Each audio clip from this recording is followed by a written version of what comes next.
તો ભાજપ દ્વારા આપના સભ્યોને ખરીદવાનો એક ઓડિયો વાયરલ થયો છે. આ કથિત ઓડિયો ધાનપુર તાલુકા પંચાયતના ચૂંટાયેલા આપના સભ્યને લાલચ આપતો સંભળાઈ રહ્યો છે. આપ છોડી ભાજપમાં ગયેલા ભરતસિંહ વાખલાનો આ ઓડિયો હોવાની ચર્ચા છે. ધાનપુર તાલુકા પંચાયતમાં 12 સભ્યો આપના ચૂંટાયા, 12 સભ્યો ભાજપના ચૂંટાયા, એટલે કે રસાકસી ટાઈ છે. પણ આ ટાઈમાં કઈ રીતે ઓફરો થાય છે અને કેવી વાતો થાય છે, નેતાઓની સોનેરી સલાહ સાંભળવા જેવી છે. તો વર્ષે 15 થી 20, 25 લાખ રૂપિયા ગ્રાન્ટ વાપરવા મળશે ને, તો તમે 5 વર્ષની અંદર કેટલા પૈસા કમાવો? અને આ કદાચ અમે નથી ભણવાના, અમે 3-4 જોડે વાત ચાલુ જ છે, બરાબર? તો પછી 5 વર્ષ સુધી ખોટા હાથ પપોળવાનું કામ કરવાનું, અને એ વસ્તુ બની છે એ પાછો મોકો નહીં આવે ભાઈ.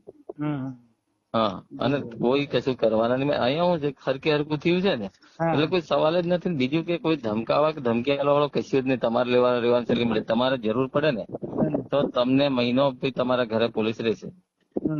બીજી વસ્તુ કે તમારે રહેવાનું છે ડેપ્યુટી સીએમ ગૃહમંત્રીના બંગલામાં, એમ કહેતા ચાલે.